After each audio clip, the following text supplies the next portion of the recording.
19th of September 2023, and we're back on your screen. This is the Camnet TV Breakfast Show Tuesday edition, where you joined with me, Nelson Zulu, as well as Miriam Kaimba, an edition that we dub the community, and we get to delve into issues relating to the community, as well as ensuring that we bring information to your table, at your doorstep, and be able to relate to all those issues that are happening within your community. Remember that Camnet TV is not just another channel, and it is your #1 community TV station in the country. I know Miriam is always full of positivity and everything. Let me just try to check on the positive levels this morning. How are the positive levels this morning?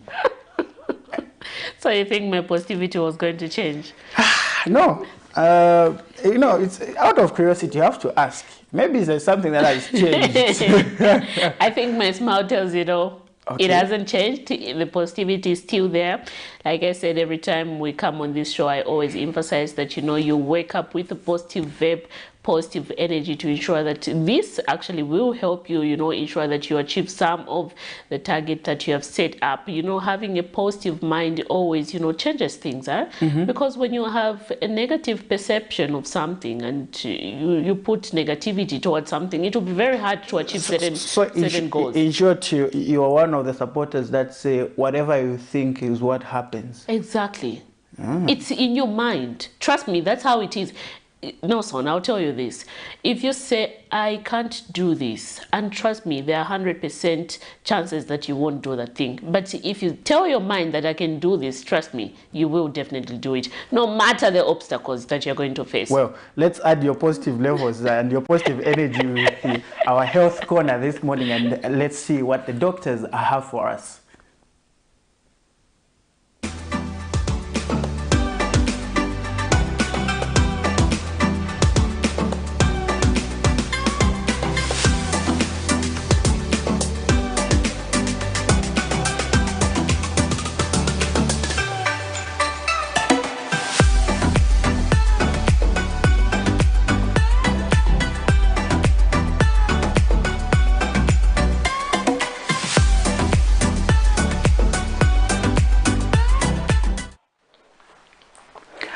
Hi, good morning and welcome to the Health Corner here on the Breakfast Show.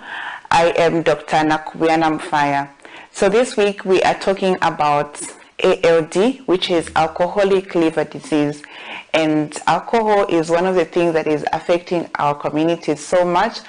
And people are really abusing alcohol and taking alcohol in excess amounts. So we want to understand this week what really happens to the liver. Yesterday we said that when you take alcohol, especially in excess amounts, your body has to metabolize that alcohol into a chemical called acetaldehyde, which causes inflammation and injury to the liver. And so this results in scarring of the liver over time. For some people, however, they might not really experience this scarring in their lifetime. But for some people, they will experience this scarring. Other people might experience other signs and symptoms of alcoholic liver disease that we are going to discuss today. So for alcoholic liver disease, it's many people actually have alcoholic liver disease without even knowing that they have alcoholic liver disease. And for some people, it's just found incidentally in the hospital when maybe they are sick and they have another condition. And so when they are screened and their tests are done in the hospital, they are found to have alcoholic liver disease as well. And for other people, they might experience certain signs and symptoms that might actually lead them to the hospital. So for alcoholic liver disease, some people might not experience any symptoms at all, while some people might have certain symptoms. Some might have, at first, some people might have symptoms of having an infection, like a virus. So they might have symptoms like fever, vomiting, nausea, abdominal pain, mostly on the right upper quadrant. That's where the liver is located, on the right side of your abdomen, on the upper side, the right upper side of the abdomen. So that's where your liver is located. So some people might have pain in that area. So some of the other signs that they might have is that they might have jaundice. So you might see that their eyes are becoming yellow, and apart from the eyes becoming yellow, you might also notice that their abdomen or their stomach starts becoming bigger in size. So you might find the abdomen starts distending, and this distension can occur over time, and sometimes it can happen very acutely in some people, where it just happens suddenly and they just have this swelling in the abdomen. For some people, they might also experience other complications that happen with alcoholic liver disease. So they might experience swelling of the legs, and this just shows that the vessels have become affected, and there is a lot of fluid that is going into the blood vessels, which is also pulling out into the tissues. So they might also experience other symptoms. So most people would have these signs and symptoms. For other people, they might not really experience any symptoms, but most of the times, these are the symptoms that they might have. For some people, if the vessels become so affected and they are becoming bigger in size, including the vessels that are in the esophagus, or the lining of the esophagus, which is the pipe where the food passes into the stomach. So if the vessels in that area become big, they might experience what we call hematemesis. So the vessels might burst out and they might start vomiting blood. We call that hematemesis. So they might have hematemesis, which is vomiting out blood. So these are some of the signs and symptoms of alcoholic liver disease. And if you notice anyone that you stay with and you know that they take alcohol, and you know that they take alcohol in excess amounts, and they have such symptoms, then you need to take them to the hospital. For other people, they might have other complications, like where they have tremors. They shake most of the times, and their hands, they're always shaking. So it means that the alcohol is really affecting their nervous system. So they have these shaking movements in the arms most of the times. And for others, they might even have seizures because of the alcohol that is affecting the nervous system. So you might find that they start having fits because of the alcohol. So make sure that you take your loved ones to the hospital. If you know somebody who is taking alcohol in excess amounts, make sure you take them to the hospital so that they can be screened and they can be seen and they can be helped on how to reduce their alcohol intake, or even helped to stop taking alcohol altogether. So whatever age group they are in, whether it's an adult or a child that you know in the community who is abusing alcohol, take them to the hospital, because the doctors in the hospital were able to take care of such patients and able to help them to stop their alcohol consumption.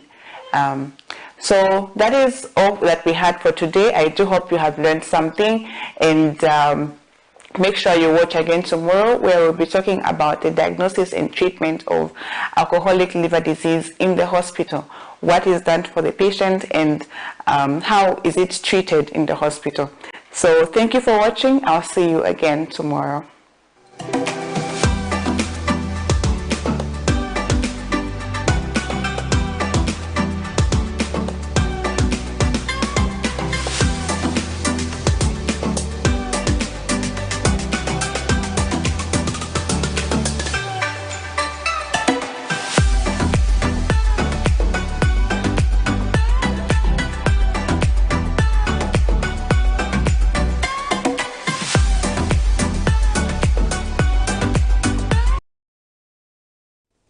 That is the Health Corner. Hopefully you learned one or two things on the signs and symptoms of alcoholic liver disease and what alcohol can do to your health. It's very important that we take care or safeguard our health. But right about now, let's go direct into our money market, and we see how the international currencies are performing against other major convertibles, especially our own currency, the kwacha. Yeah, so as you can see from your screen, the British pound is buying at 25 kwacha 30 ngwe and selling at 25 kwacha 80 ngwe. The euro is buying at 21 kwacha 79 ngwe and selling at 22 kwacha 22 ngwe. The South African rand is buying at 1 kwacha 7 ngwe and selling at 1 kwacha 9 ngwe. And the United States dollar is buying at 20 kwacha 43 ngwe and selling at 20 kwacha 83 ngwe. Remember that these exchange rates vary from bank to bank. But what is interesting is that I think yesterday we were talking about the dollar being at 21 somewhere there. But today was seeing a likely reduction in terms of how it is faring against the major convertibles.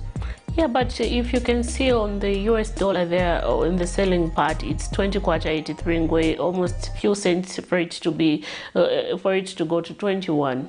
Yeah, but those same numbers don't lie. Even the little that has been reduced, it still stands. It still stands as. We cannot see the major difference there, Nelson. But like I said, all in all, we hope that by the end of this year, because I had prediction in June, I had a prediction that maybe we'll hope to see the dollar at 14 kwacha, at 10 kwacha somewhere. I think the time you're predicting that you're having economics classes, so you're trying to practice. But you know, I think this is the best time to start keeping dollars. Huh? Okay. Yeah. It's the best time to start keeping dollars they'll in the house. start losing value at some point. But anyway, but you know, it's best you start keeping dollars so that you know you get yourself that VITS. I promise to get stock of that VITS. I pray I manage to get. We won't do that. We won't do that. Give us our first story and just zoom in this Just morning. a reminder to our viewers that we have now officially opened our phone lines. You, our viewers, can take part in our conversation this morning where we're looking at various stories that are making headlines, that made headlines rather, yesterday in our news. Among them, yesterday we did see a student at UNZA rioting. It's a very quite sad situation. I don't know why students, after you know having their UNZA elections cancelled, and then now they take it to the street and you know try to block the road, thrown stones upon motorists and stuff like that. It's quite sad. It's quite disturbing, given the fact that these are young people who are supposed to be regarded as professional. Yes. They go to the highest institution in the country to learn and, you know, exhibit good behavior. But if we're going to say we're going to see such behaviors, it's very worrisome. The intellectuals. Yeah. The intellectuals doing that. So should we call them intellectuals? I doubt if an intellectual would try to behave in such a manner. I really doubt. Well, I think. But in your own view, do you think this is the right situation to do? Okay, your management says we're not going to have these elections due to financial reasons. We do not have the financial capacity at the moment, so we are cancelling them. And then instead of protesting within your school premises, you take it to the street. It doesn't make sense, because you and I, or someone who might be using the roadside, they're not even concerned. They're not even connected to the cancellation of the union president election that are supposed to be there, and they had no idea. Exactly. So imagine you're driving along Greatest Road, and then all you hear is your window being smashed by a stone, simply because the students at UNZA that they're not okay with the decision to cancel the union election. I think this trend should come to an end. And I was thinking like things had changed, like we've moved on, because even this is happening. A case in point we have is that of Mumbwa riots, and we've had reports that about 136 have been arrested, and them being students that also followed such issues, I think they would have been better placed to understand. Yes, and you know, maybe they're too reluctant to think, okay, maybe because we're students, it's within our rights to protest, but you're not going to protest and damage people's property. No, you can't do that. You can't. And you know, this is, I think it's high time that the police should exercise maximum force. Yep. I think that's the best way to do, because we cannot have this behavior exhibiting each and every time they're protesting. Imagine, there's a clip that I saw on social media going around where one of the vehicles being stoned. And then I was asking myself, imagine if this person had a child inside that vehicle. What would happen? What would have happened? Or they were taking their relative to Levi Mwanawasa Hospital. Yeah. Okay? So there are all these factors, but anyway, we hope that all in all, order will be maintained at the end of the day, and we ensure that, you know, right now we are aware that the police are currently on the ground to ensure that, you know, peace is maintained, order rather is maintained. But anyway, moving forward, let us look at a story where civil rights activist Brebna Changala has called on the United Party for National Development, UPND, to rule by the good tenets of democracy it promised while in opposition. Mr. Changala alleges that the blocking of former President Edgar Lungu from seeking medical checkups in South Africa and attending a peace conference in South Korea is incriminating, jeopardizing the country's democratic status. Let's get to look at that story. In 2014, late Zambia's fourth president, Rupiah Banda, was allegedly blocked from leaving the country for South Africa for his medical checkup shortly after the Patriotic Front took over government with the late Michael Sata as president, while Zambia's 60th president, Edgar Lungu, was Home Affairs Minister. Is history repeating itself? On 10 September 2023, former President Lungu's alleged trip to Ndola was cut short after police officers allegedly blocked him. In the latest turn of events, on 16 September 2023, the former president's scheduled trip in South Korea via Addis Ababa, Ethiopia, was cancelled. But civil rights activist Brebna Changala alleges that the ill treatment of the former president was planned and the fear of unknown is among officials in the ruling party. Mr. Changala alleges that the blocking of former President Lungu from seeking medical checkup in South Africa and attending a peace conference in South Korea is incriminating. Not too long ago, he was being chased from the Copper Belt. A week ago, he was in church. He even made a statement. Is that a man who is critically ill? Just because they are dead scared. And if he is sick, as they are claiming that he's sick, why did they refuse him to go to the hospital? While former heads of states in Zambia enjoy privileges in the Former President Benefits Act of 1998, Ministry of Information and Media Director spokesperson Thabo Kawana says the former president's movements are restricted to protect the security of the nation, and prior information to Camnet must be made available on a planned movement. There are no private movements, especially those out of the country. Wherever he goes, he ought to inform the government, and the government will make adequate preparations. We want to state here that restriction of movements of former presidents is everywhere. Former heads of state know too much to mingle with every Jim and Jack and in any jurisdiction of their choice.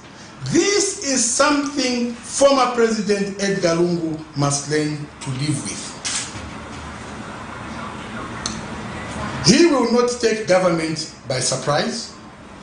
He will have to give government adequate notice.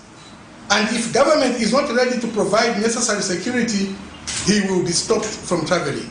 Mr. Kawana says talks are underway to normalize the situation and assures that State House is far from the alleged information circulating. That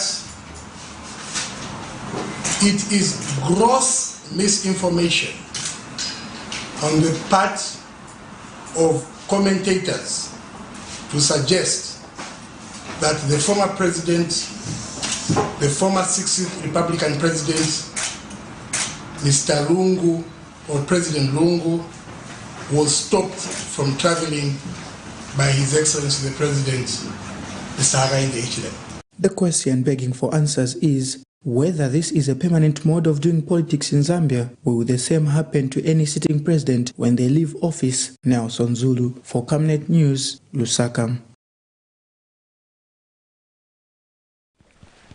Quite interesting views there. Nelson, you did have an interaction with Mr. Brebna Changala there. I know what are some of the other things that he did brought out in his interview there. And we also saw that Ministry of Information spokesperson, director spokesperson Thabo Kawana, commenting there that there are no private movement. You need to inform cabinet. Yeah, you're a state material. Yeah. So Mr. Changala. State material. State material, yes. So Mr. Changala was actually basically arguing to say there is some sort of a persecution from the side of government because the former president is being ill-treated But those were allegations that were thwarted by Director Spokesperson Thabo Kawana, who indicated that according to the law and what is prescribed is that the former president, before he makes any movement, he has to communicate to Cabinet Office and ensure that they also provide the necessary security to his movements as well. And then the other issue that they brought also as a Ministry of Information and Media was the fact that State House is just nowhere near this issue, because the movements for the former president were not actually cited before Cabinet for it to approve. And then he also argues, Mr. Kawana, in his statement that, you know, the way things are is that there have to be prior notice indicating when the president would want to leave maybe to Ndola or leave to any other country. And why we're doing this basically is because we want to ensure that the country's security is protected, because this is a person that knows so much about this country. So we fear that our security might be jeopardized or maybe be disregarded, or unless you're outside of the country. So we also want to also ensure that this person is provided with the necessary security. What happens if that person moves and then something happens to him? Yes, the blame will still come on the side of government. So we're trying as much as possible to ensure that his safety is also safeguarded. So these were also issues that were just there, but still more the allegations or those on the side of commenting on this issue have also argued to say, but denying him to access medical checkups in South Africa, was that protecting security?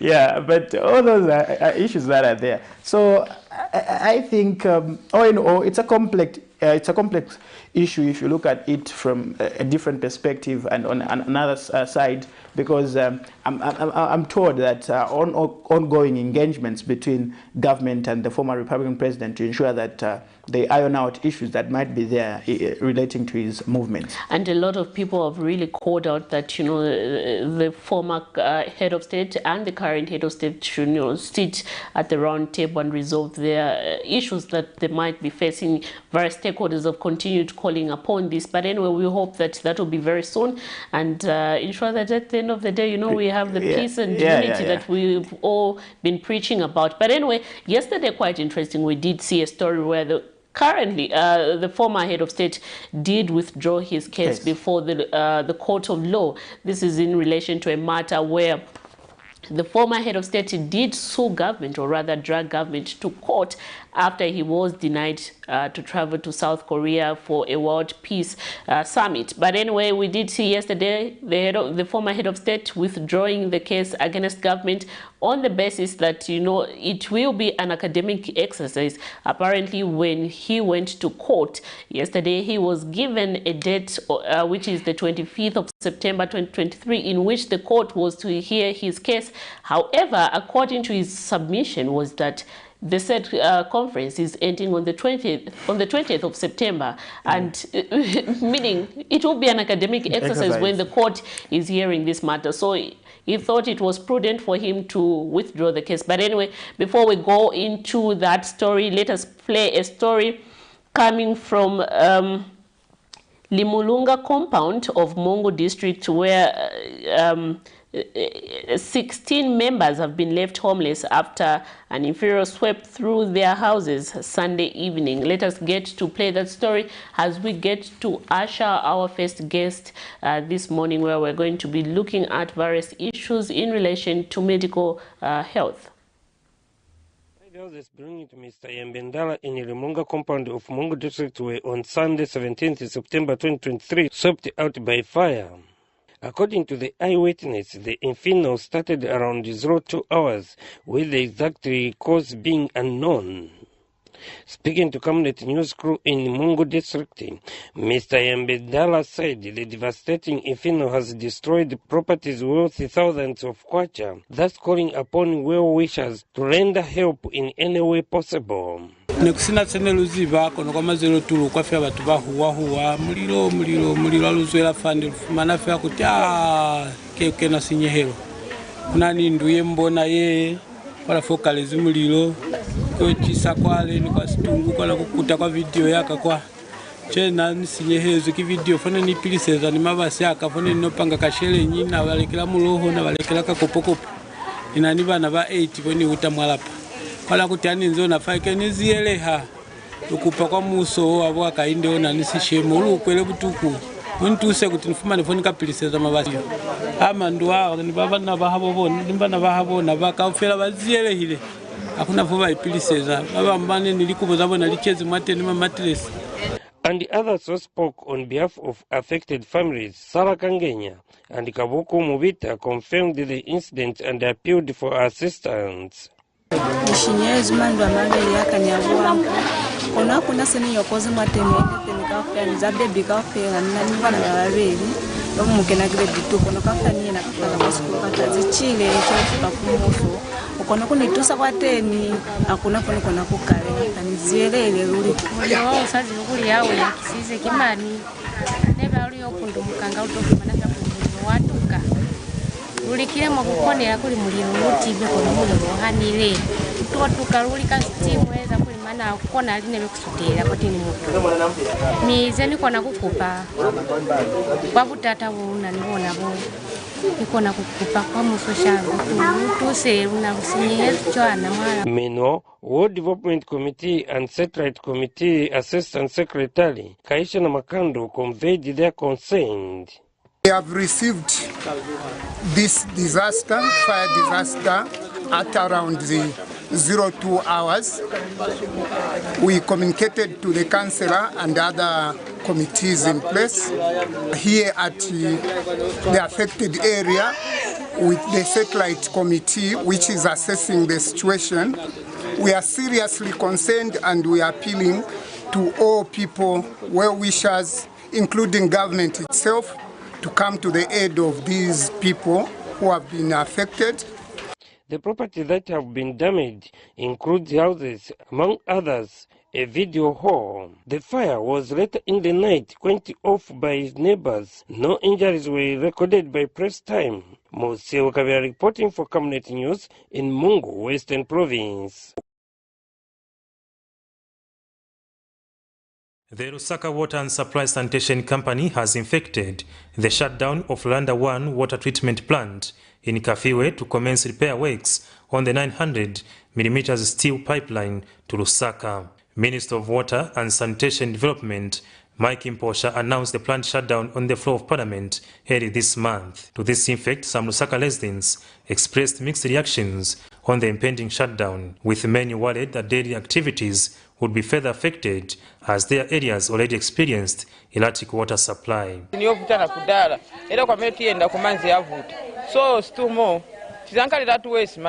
However, announcing the development Monday morning, Lusaka Water Supply Sanitation Company Managing Director Jirichi Ombwe said the shutdown will not result in complete dry taps but reduced hours of water supply. As Lusaka Water, we will prioritize critical facilities such as University Teaching Hospital, UTH, Minor Soko, Levi Manawasa Teaching Hospital to ensure uninterrupted services during the shutdown. So these works will cost us around 1.6 million kwacha. 1.6 million kwacha, cost of the works. But of course, like we said, there could be some unforeseen occurrences under the pipe. Engineer Chiombwe has since urged members of the public to find means of saving water as well as maintain high levels of hygiene. I make a heartfelt appeal to our residents to employ water conservation measures and reduce water wastage during the period, such as minimizing watering of the lawns and gardens. Further, we urge our customers to create capacity to safely store enough water which will cover the period of no water supply. He has named some areas to be affected as Libala, Kabwata, Kamwala, Mrs. John Leng, Arakan Barracks, Skanze Camp, Mindstone, Mutendere East, Mandevu, Lords Park, and among others. For Camnet News, Afias Kaptula, Lusaka.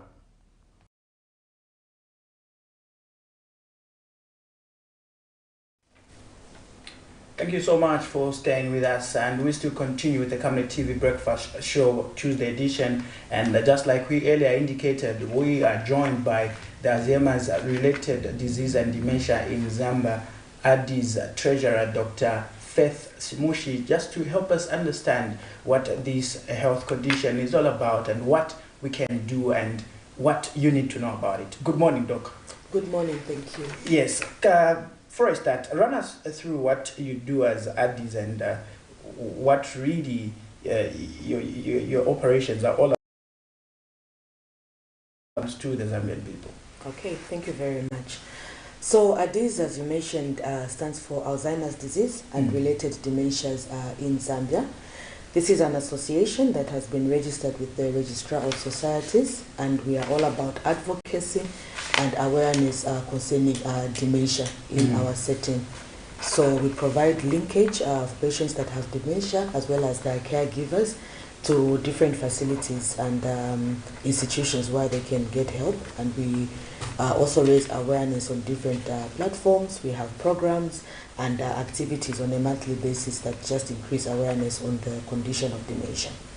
Well, for someone like myself who are not in the medical field, what is Alzheimer, what is dementia to a common person, for them to just actually try to understand? Okay, so dementia is like an umbrella term. It's a general term that is used to combine different symptoms that cause someone's cognitive function to decline. So when we talk about cognition, it's that aspect of a person that has to do with their memory, their ability to make sensible judgment, their ability to plan, and to do everyday activities that we usually do. So when there's an impairment in those particular activities and in that functionality, we call that dementia. So it's like a syndrome or a combination of symptoms. So on its own, dementia is not a disease per se. There are different diseases that can cause dementia, and Alzheimer's is the commonest cause of dementia. There are different other types like vascular dementia, frontotemporal dementia, and various types, but Alzheimer's is the commonest cause of dementia.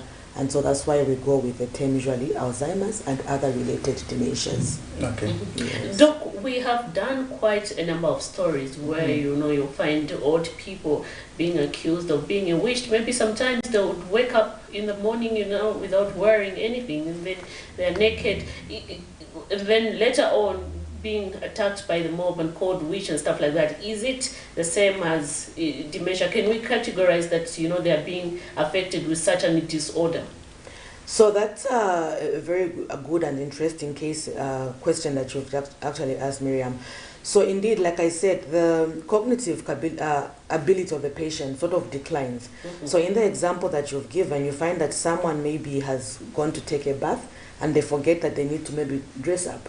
And then they are not aware of where they are staying, so they think, I'm not home, I'm somewhere else. Because like we said, memory is one of the things that is impaired. So they might leave the house and start off as if they're going somewhere else, claiming they're going home or they're going to a relative's place. And when someone meets them in the street, they might think, oh, there's something wrong with this person. I mean, why should an old person be walking outside unclothed? And so they can get attacked, they can be beaten or burnt. So we've had quite a number of cases actually of patients that have sort of been mistreated, they've been abused. And I think what is important for the public to understand is that when you find yourself in such a situation, maybe get the person, take them to the nearest, maybe even the police station or a health institution, because they could actually have dementia. It is a possibility. Is there a cure for such? So unfortunately with dementia, that for the types that I mentioned, there is no cure. It's a progressive disease. So once the changes start happening in the brain, they progress. And so initially you might have just subtle symptoms, like forgetting few things, forgetting to do the usual things that you do every day. And then with the progression of the disease, other symptoms begin to develop, including the ability to run everyday things that they do, You fail to plan your day, you used to go to the office, you used to prepare food for yourself, to bath yourself, and so even that becomes a problem. However, it's important to note also that there are some cases of reversible, what we would call reversible dementia. So like vitamin deficiencies, patients that take maybe certain drugs and then they cause those symptoms If people withdraw from those, then those symptoms can actually come to a stop. Can we say that only elderly people get to be affected with this kind? Can we say maybe someone from 35 going and above? Is there an age range? So that's a good question, because age is actually the biggest risk factor for dementia. So commonly we say people that may develop dementia are usually those who are above the age of 65.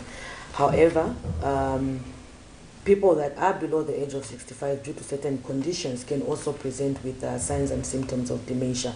So commonly, yes, I do agree, it's those that are elderly, especially above the age of 65, but you can have a few instances of people below that age presenting with dementia as well. What could be some of the factors that could lead to maybe someone who's below that age to have this kind of a condition? Okay, so for those that are younger, usually they're the ones that tend to have what I termed like reversible causes. So some of them, there are certain infections of the brain that can cause that. There are certain nutritional deficiencies that can cause that. There are some genetic illnesses that can also predispose a patient to having conditions like dementia. And then of course involvement like in illicit drugs that can actually cause damage to the brain or trauma to the brain as well. So anything that has an effect on the brain can actually result in dementia as well.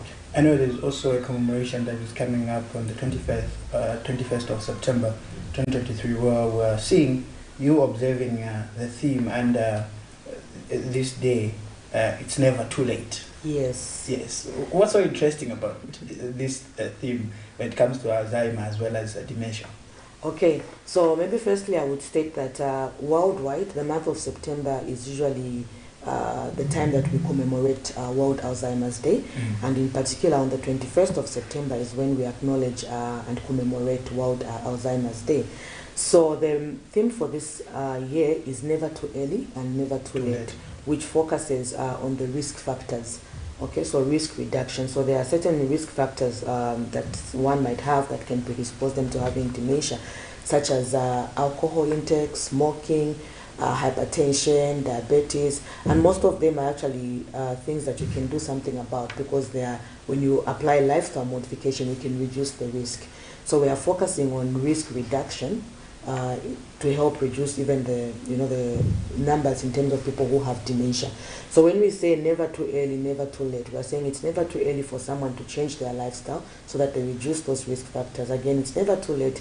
Even if you have reached that certain stage, you can still employ those risk reduction activities like physical activity, healthy diet, just to make sure that the risk of having dementia is actually reduced. You talked about alcohol and smoking, and the first thing that clicked my mind was we still have got youths, a lot of youths that have tended to finding solace in alcohol as well as smoking. How are the chances in terms of them surviving this condition or maybe getting affected by this condition? Okay, so excess alcohol is actually a risk factor, not only for dementia but for other causes of brain disorders. So if someone has been taking alcohol for a very long period of time and in excess amounts, that can actually put them at risk of brain damage, and one of the conditions they can actually end up with is dementia. So the advice would be to take probably in moderate amounts, or the recommended amount maybe is what I would say, and not in excess. And the same I think applies for smoking as well, because there are toxins in the things that people smoke, or the substances that people smoke, that can cause brain injury or brain damage. And as a result, those symptoms of dementia can actually develop. So it is actually important to advise like the young people, like you said, because once, if you're taking alcohol from a young age and you go on for a very long period of time, I mean, that duration is so long to cause slow but very effective damage to the brain. Well, one other question I would like to find from you, given the fact that you're coming from the medical field, as a country, Zambia, have we invested so much in fighting this disorder? So what I would say is maybe not so much. There are cases that recognized for like dementia where maybe we have a few specialists like neurologists, and others are also seen at the China, the mental health institution. But I think it's something that we still need to do a bit more as a country. because already even when you talk about the statistics in terms of the prevalence, how many patients have dementia, we haven't yet established that. It's still something that we are working on. So I think as a country, I feel it's something that we need to do a bit more about in terms of getting to know what the numbers are, increasing awareness, sensitizing people that this is actually a medical condition and it has nothing to do with witchcraft or anything spiritual and things like that. So I think we still have a long way, and we are grateful to associations like this that are helping to champion this noble cause. Quite interesting. I got interested when you talked about Chinama. Can we say that dementia and mental illness are quite the same, or what's the difference there? So, not really to say that they are the same, but there is an association. So a patient with dementia can also have symptoms that are classified under mental conditions, because remember I said it's progressive. So initially they have very subtle symptoms or few symptoms, but with time they begin to develop also like psychotic symptoms, and they begin to have symptoms, especially in the severe stage of dementia where they have psychiatric symptoms. So there is a very close association between dementia and mental health. Yeah, and I also like the fact that you also brought the issue of an association between dementia and mental health. But at what point, from the doctor's perspective, do you know that someone is suffering from such a condition? And as someone who's affected, can I also have a time where I'm able to identify, okay, such a condition needs medical attention? Because someone may just rush to say, Exactly. Yeah. That's true. So from the patient's perspective, it's very difficult for them to have insight to say, I actually have this problem or have this condition. But for those around them, you are able to see changes. So this is someone you've lived with for a long time. You know their way of life. So when you begin to see changes in their life, for instance, they're forgetting, where I left my keys, where I put my cup 1 minute, I forgot to do things that I do every day. I have this routine when I wake up, and then suddenly I've forgotten it. Of course, we all tend to forget. I mean, it's a normal part of our living. But then when it becomes out of hand, then you begin to say, oh, there must be something wrong here, okay? Especially things, like I said, that someone tends to do on a daily basis. They are used to this. When I wake up in the morning, I know I have to bath, I have to dress up, I have to make my breakfast, and then I drive to work. But maybe someone just wakes up that day, they don't eat, they don't bath, and then maybe they are off, they can't find where they put their keys. They are driving to work, but they drive to a different place. So you begin to notice these differences, okay? Or maybe they get this amount of money, and then instead of using it for what they usually use it, or using it appropriately, they just maybe give out unreasonably a large amount of money, and it's not something that you've discussed or something you've planned. So when you begin to notice those changes, you might worry to say, oh, could my patient actually be suffering from dementia? And that would be a point where maybe you refer them now to a health facility. But on the part of the patient, it might be difficult, because for them, there is nothing wrong happening. For them, it's everything seems to be okay. Yeah, you also talked about an issue relating to research for us to have the actual statistics in terms of who is affected and who's not affected. But I know you are from the medical fraternity and you understand all these issues, but how rare or often do you receive such information relating to someone being affected with such a disorder? So we do receive quite a number of patients. The only challenge I should say is that because of the stigma that is surrounding this particular condition, some people tend to shun, away from the hospital. So they would keep a loved one, they would keep a family member away, because they feel like, well, if I come out in the open and expose that my patient actually has this condition, people will think maybe we are cursed as a family or there's something wrong with us. So most of the time they tend to keep them, maybe they take them to the village, or they just isolate them and keep them somewhere. But even from personal experience in our neurology clinic, we do receive quite a number of patients. Currently, like I said, in Zambia, we don't know what the current prevalence is, but globally we know that about 55 million people are actually living with dementia. And we know that our aging population is growing, and so the numbers are actually expected to increase in the coming years. This month, I know you are also raising awareness. You've spoken about the issue of stigmatization being there. But how do we break these barriers to ensure that family members that have got such persons that are affected by such disorders get to open up and seek medical attention? Yeah, I think the key thing is actually information and having the right type of information. If people know to say, look, this is actually a medical condition and you can get help for your patient, I think it starts from there. So if we can just increase, like I said, awareness, if we can disseminate information about what dementia is and let people know to say, look, this is actually a medical condition and you can get help for your patient, I think it starts from there. So I would actually urge people out there to say, look, if you have a patient who has any of these symptoms that we've described, visit a hospital, visit the nearest medical facility, and then you can get help. And don't shun out, don't say, oh, if I go out in the public, maybe I'll be stoned, I'll be beaten because of my loved one or because of my, the family member that we have. Feel free to open up, and talk to someone. I think more people are actually now opening up. Even in our association, we do have a support group actually for caregivers, for those that look after patients with dementia. Initially, it was a very small number, like just a handful. But the more we talked about this and the more people shared the word out there to say, look, actually, I have my mom lives with dementia or my father lives with dementia. And people are like, oh, there's actually someone else who's looking after a patient with similar symptoms. And so our group has become larger. And I'm actually happy to say that we have quite a number of people, and the numbers are increasing as the day goes by. So I think for me, information is really, really key. If people can get the right information, that would really help even to reduce the stigma associated with the disease. You spoke about information, the need for more awareness, but the lack of awareness and a basic understanding of this condition, how it results into stigma. But as an organization, how often do you conduct your sensitization to ensure that people have the right information and they know where to go in an event that maybe one of their relatives is found in such a situation? Okay, so we do have actually monthly meetings. They're in two forms. So we have what we call a meet and greet. So this is where caregivers come together, and some patients that have dementia but like mild dementia, so they can participate. So we usually advertise those on our social media platforms, and so people get to know of them and they meet together. And then last month, the month of August, we held a dementia symposium.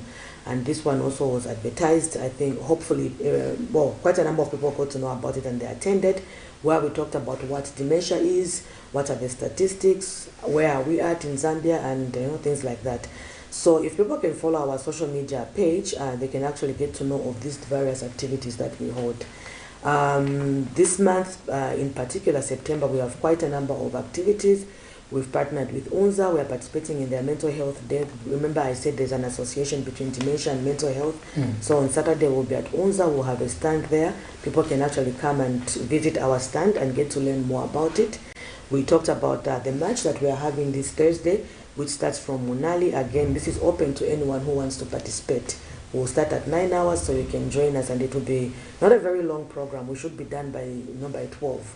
So yeah, the more people get to learn about the disease and Alzheimer's, I think the more they get to learn about dementia as well.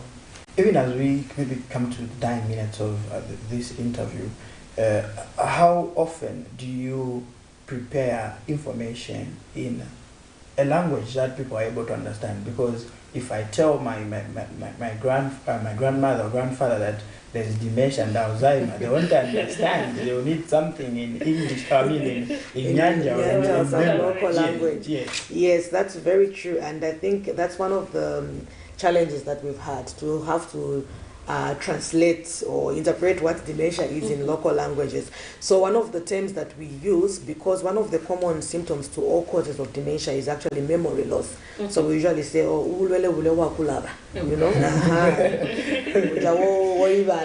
because we know that despite the different causes of dementia, at least one of the things that is common to them is actually memory loss. So we usually tend to use that. But I agree with you. I do feel we need to find a vernacular term for dementia, and I think it's something we'll look into, and hopefully we can come up with a term. All right. Let's conclude with your concluding remarks as we take a break, and make sure that we also give you some time to excuse yourself and attend to other things. Yeah, so I think my concluding remarks, what I would want everyone to know is that dementia is not a normal part of aging. Okay, people tend to forget when they grow older, especially, but then there's that type of forgetting and cognitive decline that is out of proportion. So when you have a patient with those symptoms, don't just keep them home and say, oh, they're just old now. No, they might have dementia, and it's important that you actually seek medical attention and get the help that the patient might need. And also maybe just to emphasize our memory walk on the 21st of September, which is this Thursday. If you'll be available and you can join us, please do feel free to join us on Thursday. Well, we've been having a conversation with Dr. Faith Shimushi, hopefully I'm pronouncing it right, and just talking all things Alzheimer and related dementia diseases and what it is in Zambia. Hopefully you've learned one or two things and better look forward to the 21st of September as they go through this walk to ensure that they raise awareness on this issue. And what?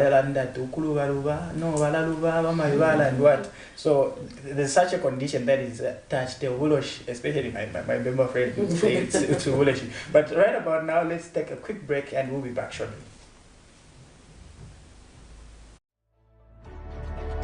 Water is life. Each drop counts and each must be cherished. Our tried and tested product meets all international standards. With our smart drip technology, we aim to deliver precision irrigation designed to reduce blockage and wastage, ensuring a high yield. RenGlow, your smart irrigation partner.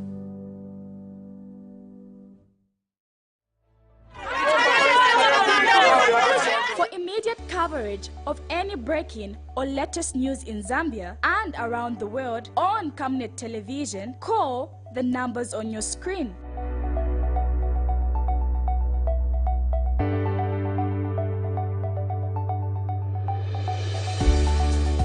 Camnet television, bringing to your screens fair news, impartial news, credible and reliable news all the time. Get the whole truth on Camnet World News.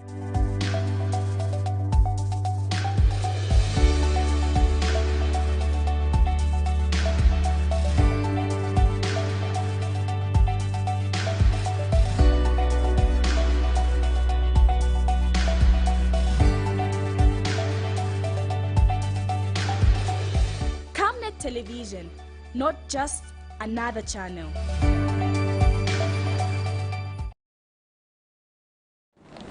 All right, thank you so much. We continue with Tuesday edition of the Camnet TV Breakfast Show. And at this moment, let me just pay tribute to those that are watching us from our Facebook page. I can see Mr. Gregory Sams, who's saying good morning, too, thanks. And Ruben Mutale, good morning, people. I'm watching from Kazungula border. It's good to know that Kazungula is locked on, as well as Mr. Kingsley Majila. This one is from Mazauga. I know him. He's a keen follower. He's a keen follower of the Camnet TV Breakfast Show. Always ensures that, you know, he doesn't miss an opportunity to watch the show. And we thank you for your great contribution to this show. Just remember that this is for you. We are here because of you, our lovely viewers. Yeah. And to those that are watching us from the comfort of their home and maybe using their phone as well, we're live on Topstar, GoTV channel 25, DSTV channel 274.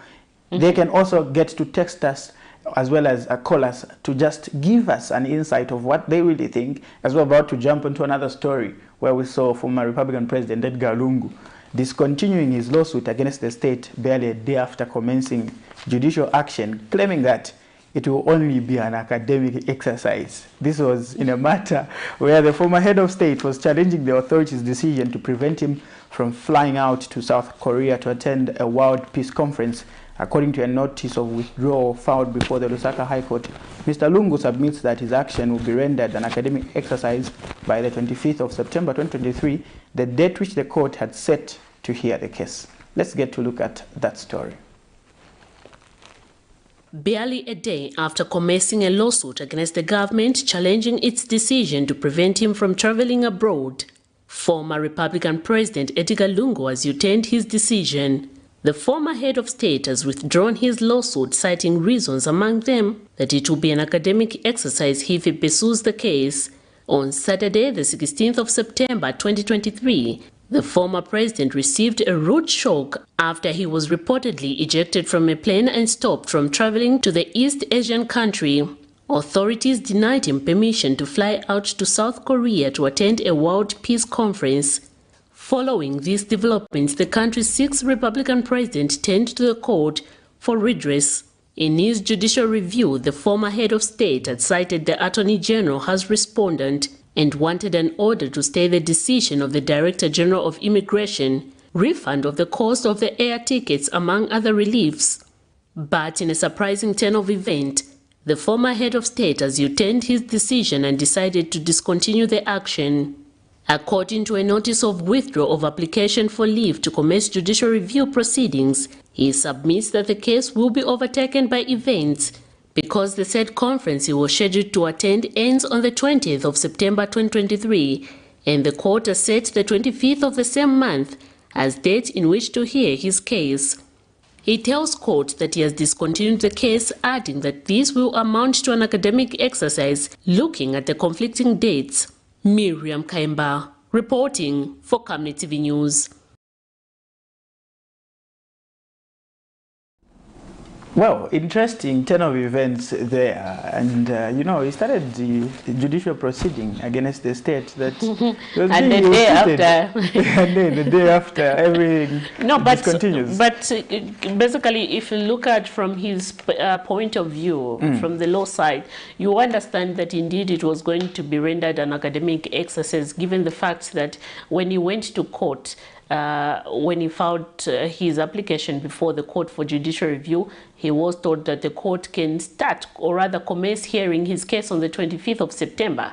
And now you should understand that the said conference that he was supposed to attend in South Korea is ending on the 20th of September. So basically, when he went to court, he wanted the court to change, or rather reverse the decision by the Director of Immigration to say, no, they should allow him to travel. But if they're going to say on the 25th and say, okay, now we allow you to travel, when is he going to travel? Because that will mean that the conference has already ended on the 20th. So is it a travel ban in your perspective for the former Republican president? Already that was a travel ban. He was banned from flying out. But Mr. Kawana says, according to the law and what is prescribed, Mr. Lungu knows quite well. He served before as Minister of Home Affairs, and he was at the helm of proceedings at the time. Ripiabwe and Banda in 2014 was told not to fly to South Africa because they didn't provide prior notice that he wanted to fly to South Africa for checkups. Maybe that, yes, that was an error on his part, but we do not have full details whether to know from him, because for him to take an action of rushing to the court to seek for redress, so you get to understand that maybe he did inform, cabinet to ensure that he's going to travel out. Maybe he did that. I'm saying maybe, I'm not quite sure as well. Maybe he did that because my argument is that why would he rush to court, okay, if he didn't follow the right procedure? Exactly. So these are the questions that we should all be looking at. We should be looking at both angles. Yes, we're trying to look at both angles, but I don't know the perspective that you have out there concerning this issue. Is it a travel ban? Is it issues relating to the movement of the former president being addressed in all honesty, as others allege? Some commentators are already alleging that no, this is relating to ill treatment, political persecution, and the like. Is it the same case with you? Should the president be making the former president rather, be making prior notice to cabinet to ensure that he wants to move? Because according to the explanation, we are told that's a procedure. That's the procedure. He's supposed to do that. But if he knew that that was the procedure, the question is, why didn't he make that notice before? Exactly.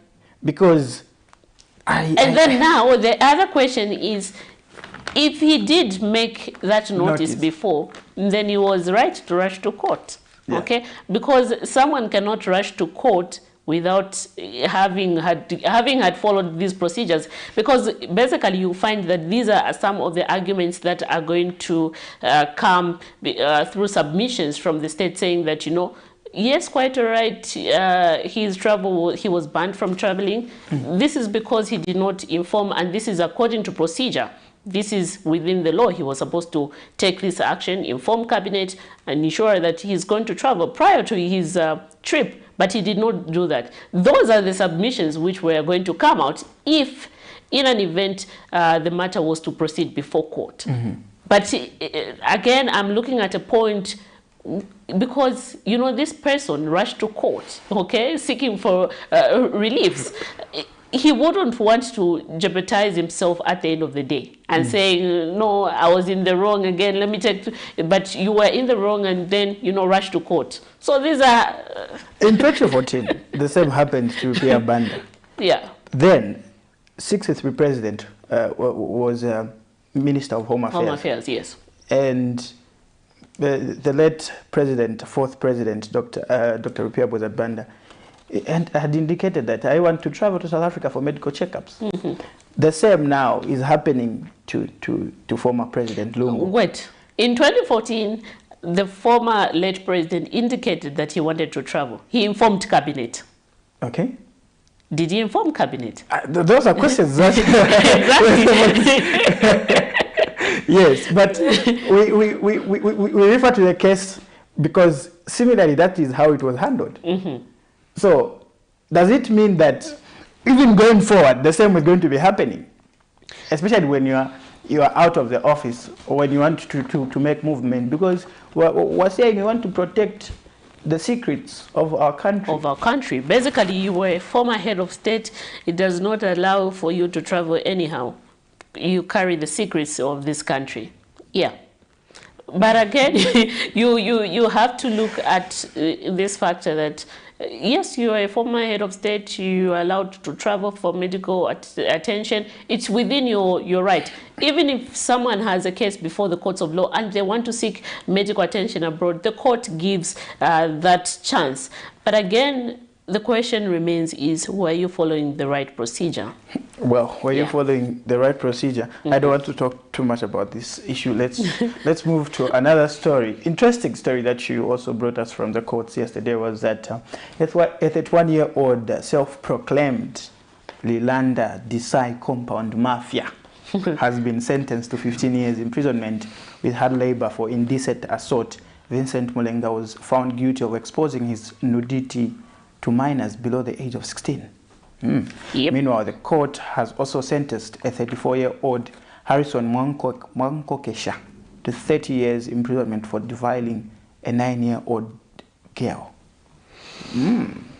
Yeah. So emotional touching. It's so emotional touching, and on the part, let me start with the one who was sentenced to 30 years imprisonment. You know, yesterday when the judge was passing the sentence, you know, she did indicate that it was quite sad that at the age of 34, he would do such a thing, okay? You know, tend to have sexual intercourse with a minor who does not know anything, okay? You get away their innocence. He was supposed to be there to protect the minor, but, you know, intent did something very horrible to the minor. And this is what, you know, the judge said, you were supposed to, that child was put in your care, you were supposed to protect the child.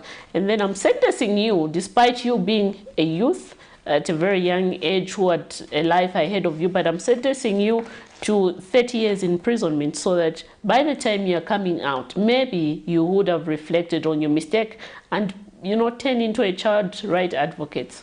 Turn into a child right advocate by the age of 65. Yes.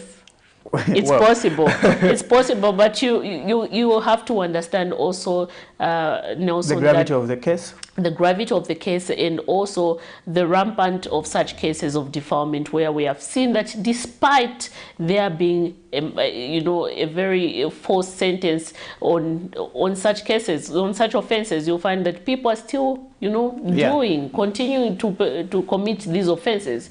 Defilement is everywhere. I once attended a workshop where this former police officer was telling us, you know, jotting out point cases where he had you know, conducted, or rather investigated, where children as early as 3 months defiled. Well, yeah. Okay. That's before you start Exactly. before you start making me feel emotional. Let's look at that Desai Mafia story, and we'll be back shortly. Taught to be ashamed of himself for exposing his nakedness to children, 31-year-old self-proclaimed mafia of Desau compound in Lusaka's Lilanda area hid his face while being led to the holding cells by officers shortly after his sentencing. Vincent Mulinga, who spent 15 years of his lifetime behind bars for indecently assaulting 3 girls below the age of 16. The convict had pleaded not guilty to 2 counts of kidnapping, indecent assault, and a charge of assault contrary to the laws of Zambia. Earlier this year, the Lusaka Magistrate Court committed him to the High Court for sentencing after finding him guilty of the charge, but before sending him to the Higher Court for sentencing, a 5-year jail term was passed on him in respect to a charge of kidnapping, while he was slapped with 12 months in respect to a charge of assaulting the victims. In passing judgment this morning, Monday, the 18th of September 2023, Lusaka High Court Judge Mwakangoma took note that the offense committed by the convict is a serious one and attracts a maximum sentence. While considering his mitigation that he was remorseful for his action, the court said it was important for children to be protected from people like him, hence passing a 15 years imprisonment with hard labor. During trial, the court heard that Mulinga kidnapped 3 girls aged between 12, 13 and 14 and confined them in his bar in a dark room where he would give them drugs, have sex with them, and later took them to some lodges in Emmersdale area and made them sleep with different men for money. The offense was committed between November 19, 2021 and November 26, 2021 in Lusaka. However, in his defense, Mulinga denied the allegations and said he never kidnapped any girl or had sex with them.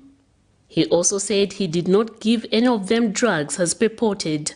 Before sending him to prison this morning, Judge Mwakangoma told him to be ashamed of himself for exposing his nakedness to children. Miriam Kaimba, reporting for Camnet TV News. Quite a sad narrative there. And it's so worrying that cases of defilement in Zambia continue to be so rampant. But I think hopefully that serves to be a deterrent to would-be offenders. And we have the Children's Court Act in place now to protect the rights and safety of the children, but still experience such cases. But anyway, at the end of the day, we're glad that justice has prevailed in the matter. And, the perpetrator, or rather the convict, is serving for what he committed at the end of the day. And the victims are in safe custody of social welfare at the moment. Yeah. What is your say regarding the issue of defilement, where we saw even someone being sentenced to prison for 30 years as well as 15 years? What's your take on that issue, as well as issues relating to the former President Edgar Lungu being told not to say, you can't travel, you need to give us prior notice as cabinet. We need to be informed so that we make necessary arrangements for you in as far as security is concerned. What do you have to say about it? But before you even, maybe you might even come in, you're free to come in at any time, but let's look at the story. Before you get to look at that story, one interesting thing yesterday we saw was Patriotic Front presidential hopeful candidate Mr. Mausamba saying he has rather instructed his lawyers to take action against Mr. Given Lubinda and Raphael Nakachinda. Yeah, and wrangles have continued. Wrangles have continued in the opposition Patriotic Front, and you get to understand that this is currently the biggest opposition political party that we have in the country, and then we have continued to see these internal wrangles. It left people to question if they're going to have wrangles within their party. Are they going to be in the right mindset, in the right way to start offering checks and balance to the current administration? They're going to survive the wind that comes with ensuring that you are in opposition, as well as be able to balance up. But anyway, we are yet to see, because you will understand that earlier this year, in February somewhere there, Mr. Mausamba did take action against Mr. Given Luwinda when he was then acting president of the Patriotic Front, and also Nixon Chilangwa when he was the acting secretary for the party. So Mr. Mao Sampa said, you know, these people are not supposed to continue purporting that they are in charge of the party and start appointing people. So currently, and the court ruled in his favor. So we did see Mr. Luwinda and Nixon Chilangwa told to refrain from, you know, acting or rather conducting themselves as acting party president. But now he has taken them back. He is instructing his lawyers, you know, to ensure that he commences a lawsuit so that, you know, he takes action. And this is in relation to the recent appointment that was made against Mr. Raphael Nakachinda as Secretary General for the party.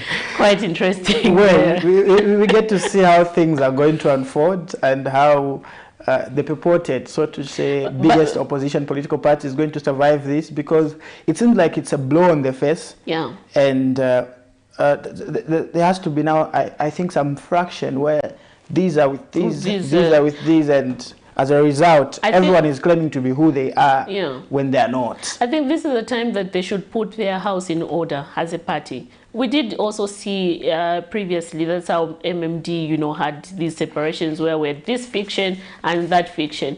Even the National Democratic Congress, the same, yeah. I think I just pray that they put their house in order. Anyway, let's pick this call. Hello, good morning. Good morning, how are you? We are fine, thank you, sir. How are you? This is the Chamber for Eastern. It's good to know that Eastern Province is watching us this morning. Please go ahead with your contribution, Mr. Tembo. Yes, I'm thinking of things that and we are so disappointed with the opposition in the country. You know, this is a country where a political party should be there, and the current leadership, which is headed by, should be there. But you know, but they should come together and have that harmonization in the party. So that was the concept, and we are aiming if it is you know, period so that we have a proper strategic plan where they can be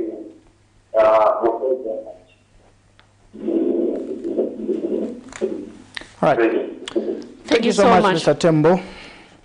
Well, Mr. Tembo, they are making a contribution that I think this is the time when we're supposed to be seeing harmonization among the political players, especially those in the opposition, because this is a time now when you're supposed to be offering checks and balances to the UPND. And when we talk about checks and balances, it's not always about opposing, but also bringing solutions on the table and on how we're going to solve the challenges that are at hand, and how you feel the country should be governed. But at this pace, we're able to see that there's some disparities here and there in terms of how things are running. And you get to understand, Nelson, that, you know, they have only few days, because September is almost ending. We're almost coming to September. They're only having few days. Well, anyway, let's pick this call before I finish my thoughts. Hello, good morning. Hello. Good morning. You're through to the Camnet TV Breakfast Show. Yeah. Who are we talking to this morning? Yes, it's Mtonga. Hey, mutumira kuti wa Mtonga. Mutumira kuti Solwezi. Chamusha Solwezi mutitamba kuseni kwa lero. Tipasani contribution yan. Tipasani contribution yan. Okay. Ni kwa ngamela na pia kwa mna kutana. Beka, gaitana leva kwa ziba pande kunde mozi.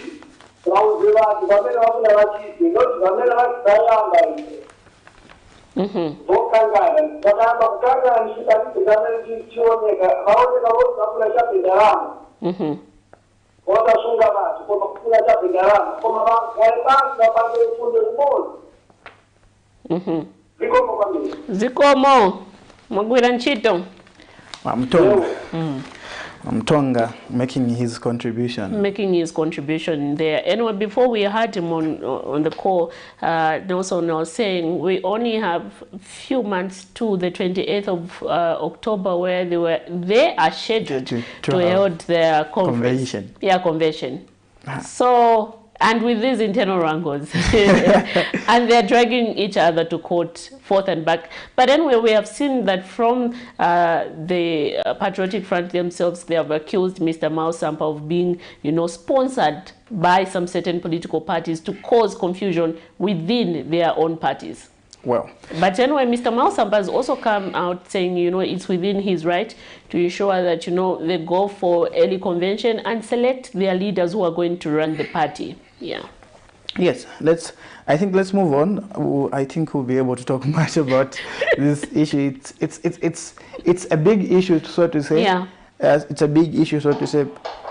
Oh, we have to pick this call. Good morning. You're through to the Camnet TV Breakfast Show. Good morning, thank you. Yes. Who do we have on the line? Hello? Yes, please. Who are we talking to this morning? Yes, I want to add my voice. Please, you can go ahead, but who are we talking to this morning and where are you calling us from, sir? I am Chanda calling from Central. Okay. Please go ahead with your contribution. Thank you so very much. I have my own understanding. Looking at our former head of state, the position which is given in these things, looking like it's being blocked, you have gone this. There is one thing that I appeal to the PF. If our former president, they have decided to choose a new president of PF, he would have been resting very well. No one could have been following him. My advice is that if this party wants to go ahead, they should make a decision now. And if our former president wants to be crowned in the respect that former president gets crowned, he should also make a decision whether to make somebody be elected as a new president for PF or try to pretend and continue going what is going through. Lastly, it is so important if you look at the way they're organizing themselves. Wasting time by squabbles of going to court, coming to themselves, discovering what was there was taken. They should not forget that being an opposition is not a trade right. They have to be very organized for them to come and make what they want. Otherwise, the way they are structuring themselves, time is going, they will go into oblivion like other parties that we had before. We had unity that made squabbles, they all wanted to come back, it went into oblivion. We had also the experience of within the peer party wanted to come back, what has happened, they went into oblivion. We don't know what to for the champions. I'm sure all of us have been seeing this, that the owner wanted to come back, the peer party wanted to come back. I don't know what came back, but also think of them. That when you meet people in the market, they say, hey, that is not enough support to show that you can come back. And of course, when you say, I'm not going to it doesn't mean that you come back to the state house. You come on the line up, on the line of opposition. It's not a small damage. Thank you so very much. Thank you so much, Mr. Chanda, for making time with us. Well, Mr. Chanda there. But I think one thing that stood out for me was the need for the PF to choose their president, because they're the ones that are dragging the former president into all this matter. Despite the former president putting it on record that he's tired, he doesn't want to return to politics. But we have seen him, going round as if it's somehow a comeback, an indirect comeback for him. And we really had, earlier on, we did so, is it last year we did so, various stakeholders to say, just like Mr. Chanda has alluded, to come out and say, you need to give a clear and proper indication whether you're out from active politics. You need to understand that if a former Republican president is still active in politics, he gives up his right to certain privileges. Yeah. Yes, but before even Mr. Chanda called, we were about to record a story where the Lusaka Water and Sanitation Company has shut down the Yolanda treatment plant. Well, let's pick this call. Good morning. Let's pick this call. Hello, good morning. Yes, good morning. You're through to the Camnet TV Breakfast Show. Who are we talking to and where are you calling us from? Yes, you may go ahead with your contribution. Yes,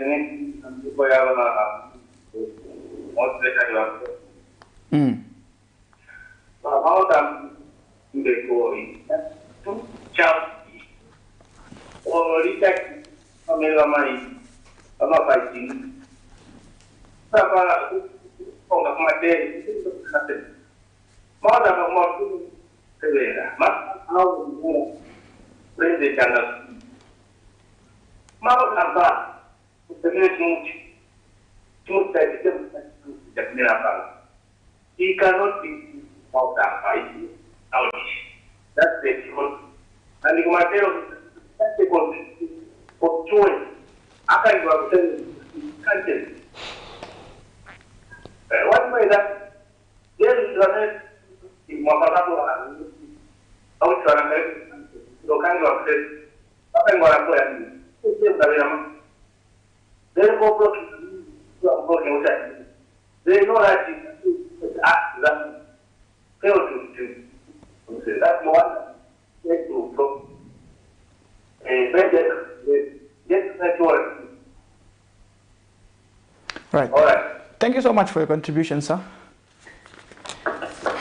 Well, quite interesting that this issue is quite interesting, but anyway, everyone is entitled to their own opinion, and we respect each and everyone's opinion on this breakfast show. You should understand that this show is for you and only you, our viewers. So you can do, those who are watching us live on Facebook, also please do drop us those messages and tell us what you think about with regards to what we are looking at this morning. Send us those comments so that we'll be able to read them through.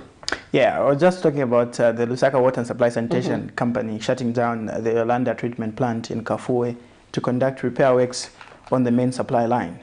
Addressing the media in Lusaka yesterday, Lusaka Water Supply Sanitation Company Managing Director Jili Chiombwe says repair works are being done at a cost of 1.6 million kwacha.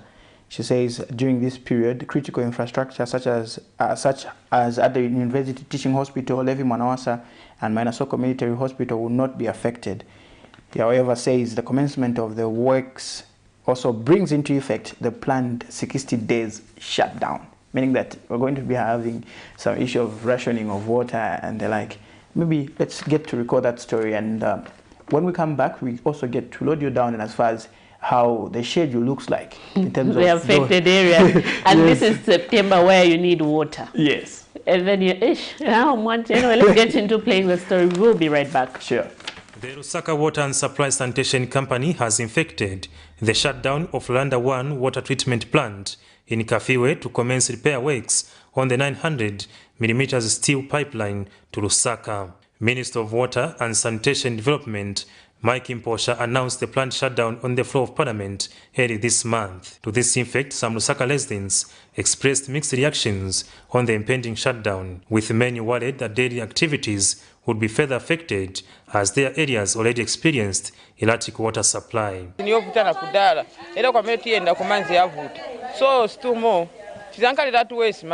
However, announcing the development Monday morning, Lusaka Water Supply Sanitation Company Managing Director Jili Chiombwe said the shutdown will not result in complete dry taps but reduced hours of water supply.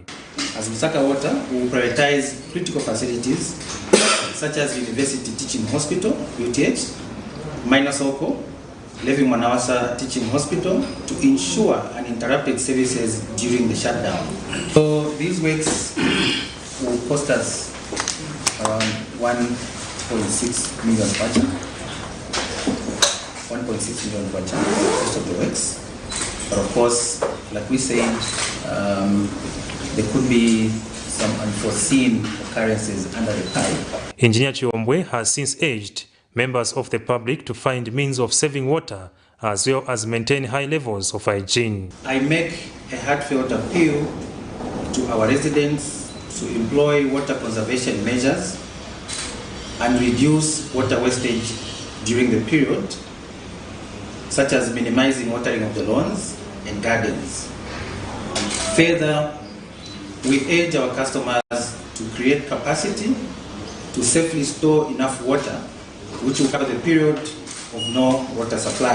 He has named some areas to be affected as Libala, Kabwata, Kamwala, Mrs. John Leng, Arakan Barracks, Skanze Camp, Milestone, Mutendere East, Mandevu, Lords Park, and among others. For Camnet News, Afias Kaptula, Lusaka. Summer, and the water is now becoming a commodity, a scarce commodity for that matter. Yeah, and this is the time where you see now people, fetching water from filling station and stuff like that, in people's homes, waking up early at 04, waking up early at 05, just to look for water, waking up even as early as 03. Yeah. So let's look at some of the areas as demarcated by the water utility. So they've actually shortlisted about 11 areas, and they've called them zones. So the first one is Libala zone, and then Libala zone, you've got Libala itself, Kabwata, Kamwala, Bama residential, parts of Chilenge South. So supply starts at 06 hours and supply ends at 16 hours. The same happens to Kamwala South, Mrs. John Leng, Kwa John Lenge. Yes, the same hour applies, which is 6 to 16 as well. And when we go to High Court area, where we've got Rhodes Park, Olympia, Garden, parts of Roma, Kalundu, parts of North Mid, Foxdale, Rhodes Park, Fairview, parts of Long Acres, from 6 again to 16 hours. So you're meaning that you won't have a supply of water for 10 hours. For 10 hours, yeah. Yes. And when you come to Woodlands, is this the area we belong to? Yeah, Woodlands. Woodlands, you find that Kabulonga, Woodlands Extension, Chilenge South, Chalala, Chilenge, 6 hours to 16 hours as well. And Old Lumumba, that is ITC, Kamwala South, Libala South, Misisi, Chinika Industrial Area, parts of Kanyama and part of Hillview, 16 to 14. Wow. Oh, 6 to 14 rather. 6 to 14. Yes. And then New Lumumba, which is Lumumba Booster, 6 to 14 as well. And then Stuart Park West, areas around State House, Arakan Barracks, Skanze Camp, UTH Hospital, Prospect Hill, Shakespeare, Long Acres, Fairview, Civic Center, Nipa, in summary, all areas around Independence Avenue and Church Road, 6 to 12 hours.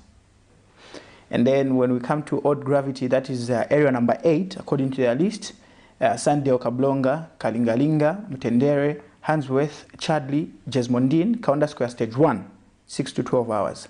New gravity, area number 9, Milestone, Mutendere East, Kamanga, Chelston, Avondale, Kwa Avondale. It's Avondale, it's not Kwa Avondale, it's Avondale. Kaunda Square Stage 2, Levy and Chanama Hospitals, PHI and Mutendere East. These don't have water for 6 hours, from 6 to 12. And then when we go to Matero, well, I was saying in Matero it's even worse because they've been depending on manholes for some time. For them, Matero, Mandevu, Marapodi, Chipata, Chazanga, SOS, Heroes Stadium, Northgate, OYDC, 6 to 12 hours. Wow. And then services, that is the last area they also shortlisted here, which is light and heavy industrial area, CBD, Villa Elizabetha, Emmarsdale, 6 to 14 o'clock. So in case you don't know this schedule, this is how things are going to be, and I don't know how you are receiving this information in your area. How has it been in terms of water supply? And I think the question now that we're asking is, are they going to cut this? Are they going to also cut down on the bills? Given the fact that you won't be having water for close to 10 hours there. Yeah, given the fact that you won't be having water to... I think it will be fair to cut the bills. But, you know, this is high time that, I hope that proper communication was being made to the residents so that they understand that during this period, they will not have water supply in their area so that, they avoid these inconveniences. Imagine you want to go and bath at 14 and then in your area, 14 on the dot, water goes. Yes. You don't know what is happening. So I hope that proper communication was made to the residents in various respective areas. Yeah, and I also hope the issue that is also being addressed, the issues of metering, because we've had issues for some time now. I think it's countrywide, where some water utility companies, you find that you haven't had water supply at your household, maybe for 2 months or 6 months, but yet a bill will come out. And then this bill is exorbitant. You're even questioning, you say, I haven't had supply, but why am I being served with such you're frustrating people more. After not having them not having water, and then you give them this huge bill. Yeah. It's like you're mocking them indirectly. Well, I think this is where you and I will have to part company. And excuse the screen. Excuse the screen? Is that how much you miss Mr. Soko? A bit. A bit? Yeah, a bit. Okay, because I think that term was borrowed somewhere. Yeah. But it has been the Camnet TV. Soko is a bully, so you don't have to miss him very much. Okay? Yes. Okay. All right, hopefully you enjoyed my company, because I might not be here the next day. No, I did, and I hope that you enjoyed my positive verb. I was trying to channel it to you, you know. Sharing is caring. Okay, let's continue being positive and remain glued to Camnet TV. This has been the Camnet TV Tuesday edition of The Breakfast Show, where we talk everything about community. Be rest assured to join Miriam Kayemba tomorrow, as well as the other presenter. The other presenter, I have to remember, but I know who is supposed to be here. And be rest assured to join all issues relating to governance, politics, policies, and begin to also jump into those discussions and have a better understanding of what it really means, especially when it comes to the governance runs of this country. But for now, this is where myself, Nelson Zulu, and Miriam Kayemba will have to say bye-bye or excuse the screen. Yes, we'll excuse the screen. Urge you to remain locked to Camnet TV, as at 12:40, I think Kozi will be here as well with the Lunchtime Cafe, and it's a show that you cannot afford to miss. Bye for now.